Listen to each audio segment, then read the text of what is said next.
नमस्कार दोस्तों, आप सब कैसे हैं? आई होप आप लोग अच्छे होंगे। आज हम लोग देखेंगे भारत का इतिहास, मौर्य साम्राज्य से महत्वपूर्ण तथ्य। मौर्य वंश की स्थापना चंद्रगुप्त मौर्य नामक व्यक्ति ने चाणक्य की सहायता से नंद वंश के अंतिम शासक घनानंद को पराजित करके किया था। मौर्य शासक चंद्रगुप्त मौर्य, बिंदुसार, अशोक, दशरथ, संप्रति, शालीशुक, देववर्मन, सतधनवन और बृहदस्थ। चंद्रगुप्त मौर्य अंतिम दिनों में जैन भिक्षु भद्रबाहु का शिष्यत्व ग्रहण किया। भद्रबाहु के साथ श्रवण बेलगोला चला गया और श्रवण बेलगोला में 298 ईसा पूर्व में शंखलेखाना द्वारा शरीर त्याग दिया।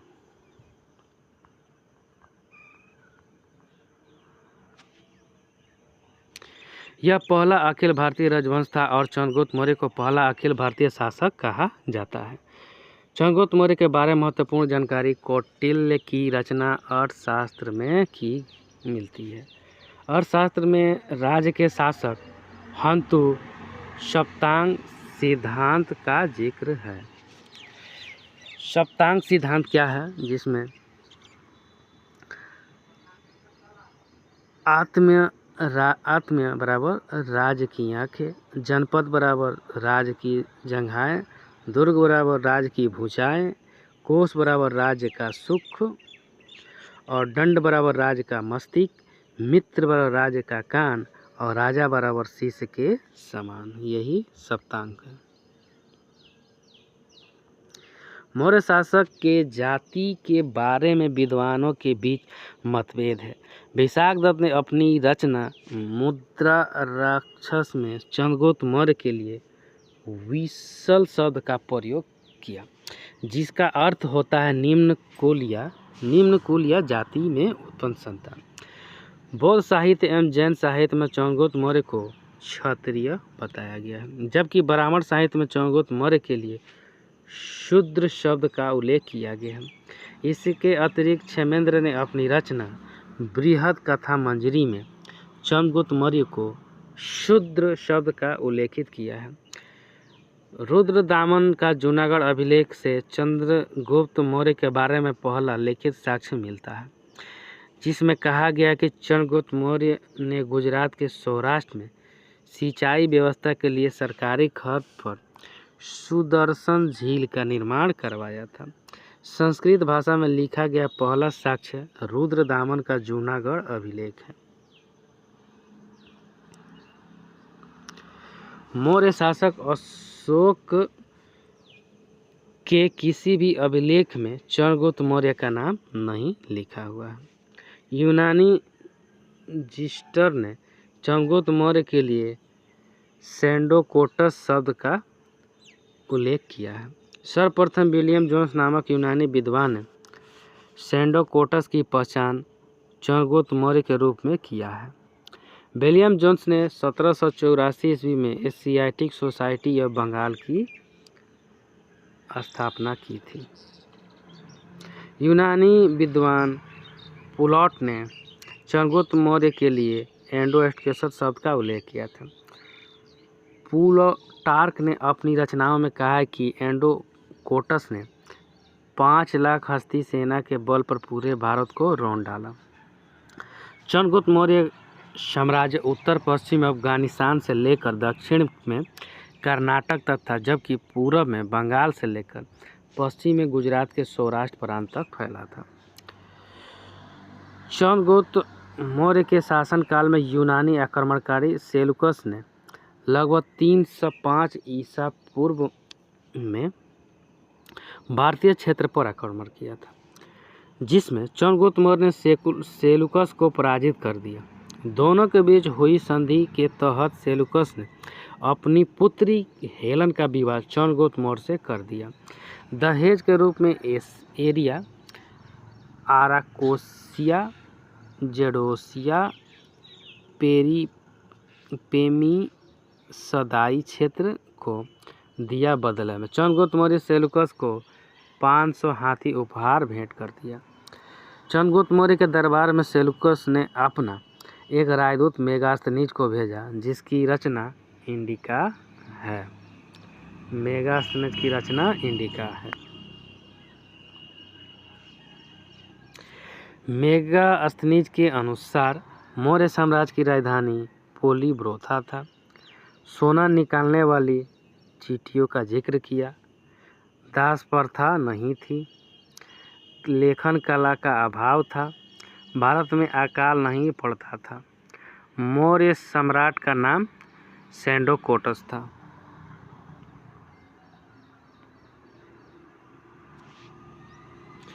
इंडिका नामक पुस्तक से मौर्यकालीन प्रशासनिक व्यवस्था के साथ साथ सामाजिक व्यवस्था की भी जानकारी मिलती है। इस पुस्तक में कहा गया कि मौर्य काल में 7 भागों में विभाजित था, जिसमें दास प्रथा नहीं था। चंद्रगुप्त मौर्य परम में शैव धर्म को मानते थे, किंतु जैन संत भद्रबाहु के प्रभाव में आकर उन्होंने जैन धर्म को अपना लिया था। इन्हीं के काल में मगध क्षेत्र में 12 वर्ष का अकाल पड़ा।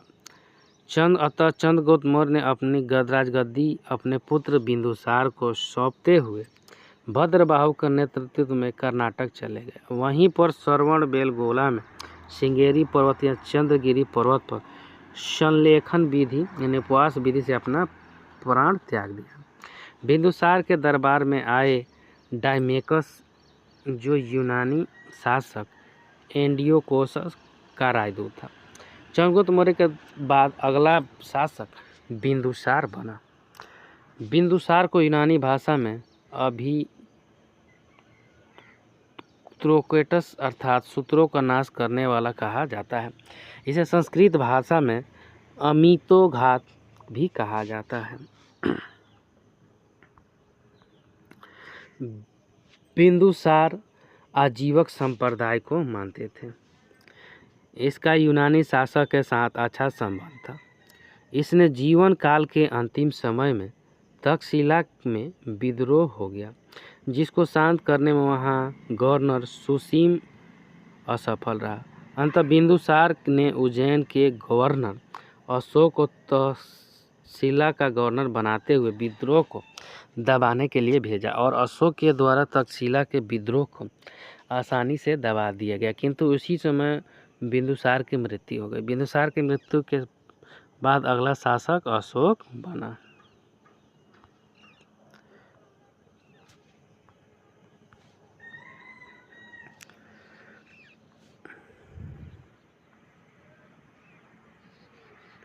अशोक।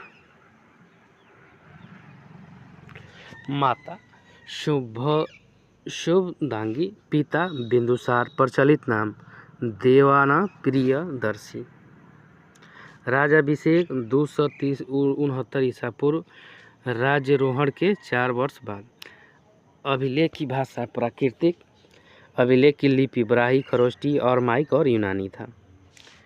कौन कौन था? अभिलेख ब्राही, खरोष्टी, अरमाइक और यूनानी था। अशोक का नाम का उल्लेख मास्की, गुर्जरा, नेतुर और उदयगोल अभिलेख में है। अशोक का शासनकाल 273 ईसा पूर्व से लेकर 232 ईसा पूर्व तक रहा।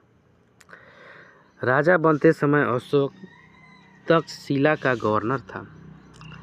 बौद्ध साहित्य एवं जैन साहित्य में कहा गया है कि शासक बनने से पहले अशोक ने 99 भाइयों की हत्या करवाया था। अशोक के 7वें शिलालेख में जारी जानकारी मिलती है कि उनके जीवन काल में उनके कई भाई बहन जीवित थे, जिसमें एक का नाम तीस्त था। अशोक ने अपना राज्याभिषेक 269 ईसा पूर्व में करवाया था। आरंभ में अशोक शैव धर्म यानी शंकर भगवान को मानता था, जिसकी जानकारी कलहन की रचना राजतरंगिणी से मिलती है, पुस्तक से मिलती है। इस पुस्तक में कहा गया है कि अशोक ने कश्मीर में एक शिव मंदिर का भी निर्माण करवाया। अशोक अपने राज्याभिषेक के 8वें वर्ष के अंतिम समय में 261 ईसा पूर्व में कलिंग पर आक्रमण किया था। कलिंग को जीतकर मौर्य साम्राज्य का अंग बना लिया था, किंतु कलिंग युद्ध हुए भीषण नरसंहार के पश्चात अशोक का हृदय परिवर्तन हो गया और अशोक युद्ध नीति को त्याग कर धर्म नीति को अपना लिया। अशोक को बौद्ध धर्म अपनाने की प्रेरणा उनके भतीजे निगरोध से हुई थी, जबकि अशोक को बौद्ध धर्म में दीक्षित प्रवेश करने का काम उपगुप्त के द्वारा किया गया था। कलिंग युद्ध के बारे में जानकारी अशोक के 13वें शिलालेख में मिलती है। अशोक के धर्म की परिभाषा राहुलोवाद सूत्र एवं शीलोवाद सूत्र नामक बौद्ध साहित्य से किया गया है या लिया गया है। बौद्ध धर्म अपनाने के पश्चात अशोक विभिन्न बौद्ध स्थल की यात्रा प्रारंभ की। इसी क्रम में वे राजाभिषेक के 10वें वर्ष में बोध गया और 20वें वर्ष में लुम्बिनी की यात्रा भी की। लुम्बिनी में पहुंचकर अशोक वहां की स्थित कनक मुनि से स्तूप को दोगुना करवाया और बलि नामक धार्मिक कर टैक्स को कम कर दिया। अपने शासन काल में अशोक ने बौद्ध धर्म का प्रचार प्रसार किया, श्रीलंका और नेपाल दोनों की स्थानों पर करवाया। इन्होंने अपने पुत्र महेंद्र एवं पुत्री संघमित्रा को बौद्ध धर्म का प्रचार प्रसार करने के लिए श्रीलंका भेजा था। अशोक के द्वारा बौद्ध धर्म अपनाने की जानकारी भाब्रू नामक पृथक शिलालेख से मिलती है। अशोक ने बौद्ध धर्म को केवल व्यक्तिगत धर्म माना, कभी भी उन्होंने अपने इस राज्य धर्म के रूप में घोषणा नहीं किया। इन्हीं के काल में पाटलिपुत्र में तीसरे बौद्ध सम्मेलन का आयोजन किया गया था, जिसकी अध्यक्षता मोगलीपुत्र तीर्थ के द्वारा किया गया था। 232 ईसा पूर्व में अशोक की मृत्यु हो गई। उनके मृत्यु के बाद योग्य उत्तराधिकारी का अभाव हो गया। अंतिम शासक बृहदर्थ था। इसकी हत्या 185 ईसा पूर्व में पुष्यमित्र शुंग के द्वारा कर दिया गया और मौर्य वंश के स्थान पर एक नए वंश शुंग वंश की स्थापना हो गई। मौर्यकालीन प्रशासनिक व्यवस्था के बारे में जानकारी कौटिल्य की रचना और शास्त्र एवं मेगास्थनीज की रचना इंडिका से मिलती है। इसके अतिरिक्त रुद्रदामन के जूनागढ़ अभिलेख से भी मौर्यकालीन प्रशासनिक व्यवस्था के बारे में जानकारी मिलती है। मौर्य काल में कार्यपालिका, व्यवस्थापिका और न्यायपालिका तीनों प्रधान खुद राजा होते थे। इसके अतिरिक्त एक मजबूत नौकरशाही यानी ब्यूरोक्रेट व्यवस्था की भी प्रमाण मिलता है, जिसे 2 भागों में बांटा गया था। पहला महामात्र तथा दूसरा अध्यक्ष कहलाता था। अर्थशास्त्र के 18 प्रकार के तीर्थ की चर्चा मिलती है, जिस संहारता राजस्व अधिकारी होता था, सन्निधाता कोषाध्यक्ष वित्तीय अधिकारी होता था, आटविक जंगल का अधिकारी होता था, प्रस्ता राजकीय अभिलेखों को लिखने वाला अधिकारी होता था। मौर्य प्रशासनिक इकाई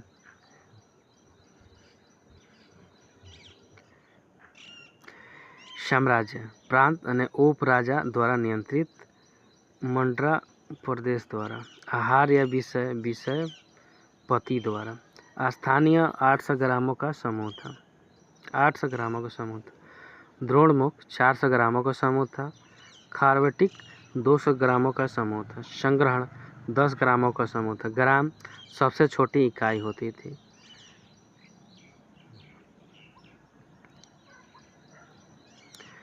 महत्वपूर्ण पदाधिकारी कृपयाध्यक्ष वन विभाग का अध्यक्ष होता था। उसके बाद सीताध्यक्ष कृषि विभाग का अध्यक्ष, विदिताध्यक्ष चरवाहों का एवं पशु सुरक्षा अध्यक्ष था। सुनाध्यक्ष बूचड़खाने का अध्यक्ष था। पांड्याध्यक्ष यानी वाणिज्य विभाग का अध्यक्ष था। पोताध्यक्ष माल तोप का विभाग अध्यक्ष था। लक्षणाध्यक्ष टकसाल का अध्यक्ष था और अक्षराध्यक्ष खान और विभाग का अध्यक्ष था। अर्थशास्त्र में 27 प्रकार के अध्यक्ष की चर्चा मिलती है। जैसे अशोक के काल में प्रांतों की कुल संख्या 5 थी।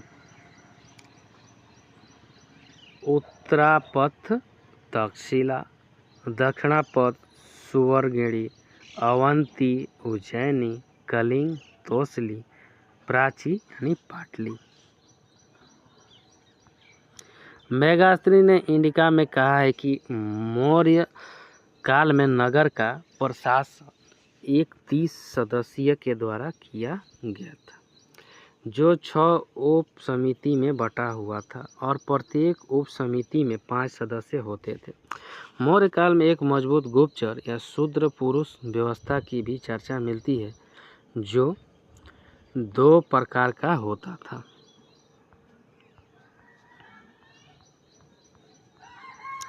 एक संस्था जो एक स्थान पर रुककर गुप्तचारी का कार्य करती थी, दूसरा संचार जो जगह जगह पर घूमकर गुप्तचारी का कार्य करती थी।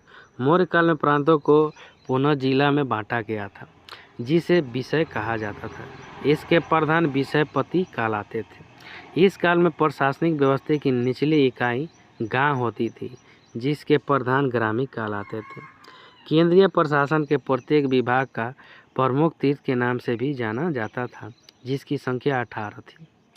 प्रधानमंत्री, पुरोहित, युवराज माने उत्तराधिकारी, युवराज माने राजा का उत्तराधिकारी, उसके बाद संहारता राजस्व मंत्री, सन्निधाता कोषाध्यक्ष, कर्मार्थिक उद्योग मंत्री, दुर्गपाल देश के भीतर दुर्ग देखभाल करने वाला प्रमुख था। नगरक नगरों की व्यवस्था का प्रमुख होता था। सन्निधाता कोष उसके बाद प्रशस्ता राजकीय दस्तावेजों की सुरक्षा करने वाला होता था। सेनापति सैन्य मंत्री था। परदेष्टा फौजदारी या न्यायालयों का न्यायाधीश था। व्यवहारिक दीवानी न्यायालयों के न्यायाधीश था। दंडपाल सैन्य संसाधन एकत्र करने वाला होता था। दौरी राज प्रसादों का अधिकारी था। अंतर्वर्षिक राजा की निजी अंगरक्षक सेना का प्रमुख था।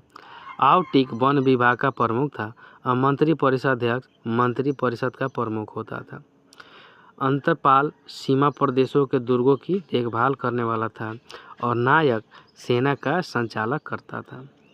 इस काल में राजस्व का मुख्य स्रोत विभिन्न प्रकार का कर टैक्स जो था, जो नगद और अनाज दोनों से ही रूप में वसूला जाता था। इस काल में समाज 4 भागों में बटा हुआ था, किंतु मेगास्थनीज ने अपनी रचना में कहा है मौर्य काल में समाज 7 भागों में विभाजित था, जिससे दास प्रथा प्रचलन नहीं था। इस काल में अर्थव्यवस्था कृषि पर आधारित थी। कौटिल्य ने अर्थशास्त्र में अदेव मात्रिक भूमि की चर्चा की। यह भूमि बिना सिंचाई के संसाधन का उपयोग किए ही अच्छी पैदावार फसल देती थी। इस काल में सरकारी खर्च पर सिंचाई व्यवस्था के लिए नहर झील का भी निर्माण करवाया गया था, जिसका स्पष्ट प्रमाण रुद्रदामन का जूनागढ़ अभिलेख से मिलता है, जिसमें सुदर्शन झील के निर्माण की बात कही गई है। इस काल में कृषि के अलावा पशुपालन एवं व्यापार वाणिज्य भी लोग करते थे, जो व्यक्ति के तीनों कार्य करते थे। वार्ता कहा जाता था। इस काल में व्यापारियों के प्रधान को श्रेष्ठी कहा जाता था। इस काल में सबसे लंबा बड़ा सड़क मार्ग तक्षशिला से लेकर बंगाल तक फैला हुआ था। मौर्य काल में कोल कला एवं राजकीय कला दोनों का प्रमाण मिलता है। राजकीय कला के तहत विभिन्न प्रकार के शिलालेख, अभिलेख, गुहालेख इत्यादि का निर्माण करवाया गया था, जबकि कोल कला के अंतर्गत विभिन्न प्रकार के मूर्ति का निर्माण करवाया गया। कोल कला का सबसे अच्छा नमूना पटना के दीदारगंज से प्राप्त यक्ष यामिनी की मूर्ति मिली है, जो वर्तमान समय में पटना संग्रहालय म्यूजियम में स्थित है। मौर्य काल में राजा का महल लकड़ी का बना होता था। इस महल के बारे में चीनी यात्री फाहियान ने कहा कि यह महल मानव द्वारा निर्मित नहीं बल्कि देवताओं के द्वारा निर्मित होगा। यूनानी लेखक एरियन ने इस महल का तुलना सूसा एवं एकत्वाना यूरोप का क्षेत्र है के महल से किया है। मौर्य शासक अशोक के शासनकाल में राजकीय कला का सर्वाधिक विकास हुआ था। अशोक के अभिलेखों का विभाजन। शिलालेख, स्तंभ लेख में 7 गो और गुहा लेख। शिलालेख दीर्घ शिलालेख में कुल संख्या 14 और 10 स्थानों से प्राप्त हुआ है। लघु शिलालेख है। स्तंभ लेख में 7 लोहरिया, औरेराज, लौरिया, नंदनगढ़, रामपुरवा, दिल्ली टोपरा, दिल्ली मेरठ, प्रयाग, शंखिया, ये टोटल 7 है।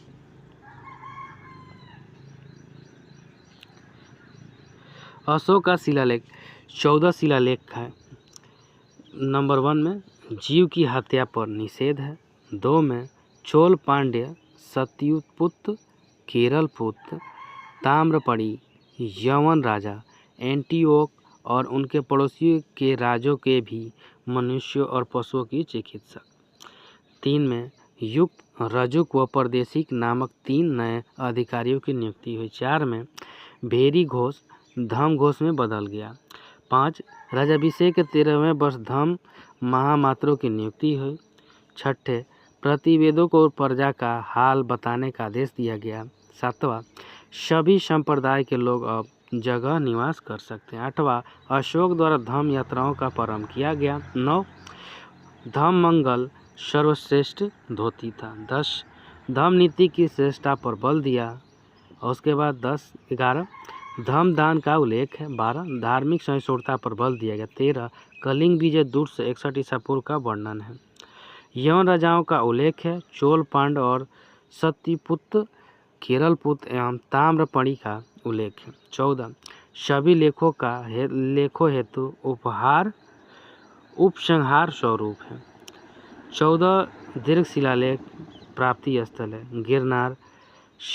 गिरनार जूनागढ़ गुजरात से, शाहबाजगढ़ी पेशावर पाकिस्तान से, धौली पुरी उड़ीसा से, जोगढ़ गंजाम उड़ीसा से, कालसी देहरादून उत्तराखंड से, सोपार ठाणे महाराष्ट्र से, मानसेहरा हजारा पाकिस्तान में है, एगरगुड्डी करनूल आंध्र प्रदेश से और कंधार अफगानिस्तान में है। सन्नती गुलबर्गा कर्नाटक में है। 13वें शिलालेख में वर्णित 5 यवन राजा मिस्र टालमी फिलाडेल्फस द्वितीय तुरियम था। एपीरस एलेक्जेंडर अलिक सुंदर था। साइरिन मेगस मग और मेसिडोनिया एंटीगोनस गोनाट्स अंतिम था और सीरिया एंटीक्यूस द्वितीय अंतियोग था। प्रथम शिलालेख, इसमें अशोक ने हिंसा पर बल दिया अर्थात पशु बलि की निंदा किया। दूसरा अभिलेख, इसमें अशोक के द्वारा किए गए जन कल्याणकारी की चर्चा की गई है। इसके अतिरिक्त इसी शिलालेख में मनुष्य एवं पशु चिकित्सा की चर्चा किया गया है। तीसरा शिलालेख में इसमें अशोक के द्वारा नियुक्त किए गए 3 पदाधिकारी राजुक, युकत और परदेशी की चर्चा की। चतुर्थ अभिलेख में इसमें अशोक ने युद्ध नीति को त्याग करके धर्म नीति का पालन किया था। 5वें अभिलेख में कहा गया है कि अशोक अपने राजाभिषेक के 13वें वर्ष के पश्चात धर्म के प्रचार प्रसार के लिए एक नया पदाधिकारी धम्म महापात्र की नियुक्ति किए थे। 6ठे शिलालेख में अशोक ने कहा है कि जन कल्याणकारी कार्यों के उद्देश्य से प्रतिवेदन दूत कभी भी हमसे मिल सकते हैं। 7वां शिलालेख में अशोक ने विभिन्न धर्म को अपनाने वाले लोगों को आपस में संयम रखने को कहा।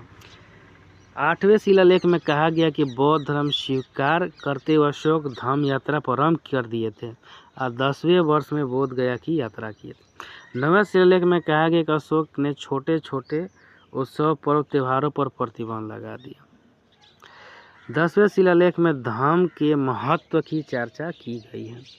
11वें शिलालेख में अशोक द्वारा ब्राह्मण एवं श्रवण बौद्ध धर्म को मानने वाला को दिया जाने वाला दान की चर्चा की गई। 12वें शिलालेख में स्त्री महामात्र के नियुक्ति की चर्चा की गई है। साथ ही कुछ विदेशी राज की भी चर्चा की गई है। 13वें शिलालेख में कलिंग युद्ध की भी चर्चा की गई है। 14वें शिलालेख में कहा गया कि हमने ढेर सारे कार्य किए जिसमें बहुत को बताया गया है और जिसे नहीं बताया गया उसके लिए मैं नहीं लेखक जिम्मेवार है। साथ ही जनता को धार्मिक जीवन जीने के लिए प्रेरित किया। Thank you friend. अच्छा लगे तो लाइक सब्सक्राइब और शेयर जरूर करें। साथ में बेल आइकन का बटन दबाना नहीं भूलें।